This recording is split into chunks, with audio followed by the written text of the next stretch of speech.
Élections municipales, les électeurs des quartiers nord sont aussi les cibles des slogans de campagne.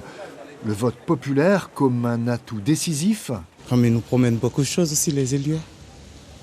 C'est bof. Moi, je ne vais jamais voter, moi. Un électorat volontiers désabusé, à la mesure de la marge dans laquelle ils se sentent enfermés. Nous sommes abandonnés. Est-ce que c'est le même cas dans les autres quartiers nord?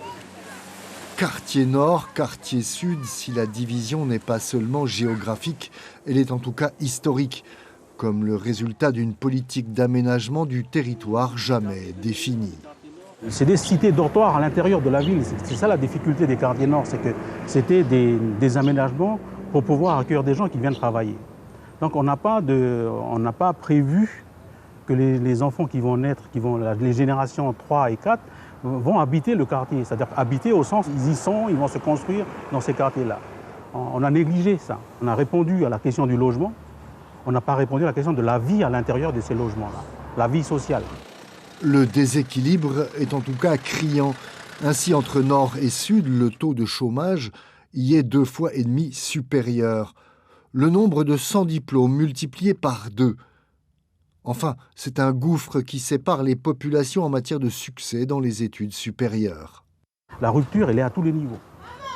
Social, effectivement, économique, ethnique, politique. Tous ces clivages-là renforcent le sentiment de division à l'intérieur d'une même entité qu'est la ville.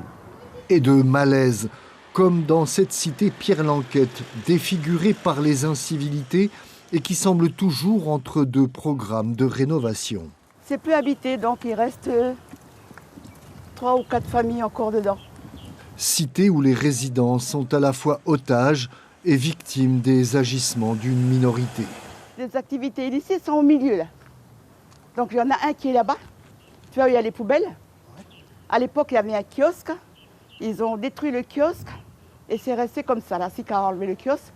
Mais le soir, tu as des gens qui viennent d'ailleurs ou dans les squats, ils viennent faire leur kava nakaman ici. Avec cette impression de n'être entendu par personne, pouvoir public, bailleur social, reste sourd à tous les appels. C'est un quartier abandonné. C'est pour ça que je dis la cité Pierre-Lanquette est devenue une cité de non-droit, quoi. Débrouillez-vous avec vos problèmes, débrouillez-vous avec vos misères. Nous, on va ailleurs et puis gérez vous-même vos problèmes. Pourtant, impossible de nier les investissements réalisés pour désenclaver ces quartiers. Reste à changer l'image qui colle à la peau de certains lieux. À Rivière-Salée, il y a aussi des commerçants satisfaits. C'est pas mal famé du tout, je veux dire, il y a de la vie ici, il y a des familles, il y a des gens qui vivent partout.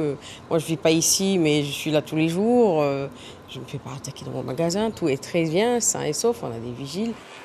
Reste qu'en termes de loisirs et d'aménagement public, c'est à Sainte-Marie que la municipalité a souhaité réaliser à grands frais ce parc urbain de 3 hectares pour un coût total d'1,5 milliard de francs.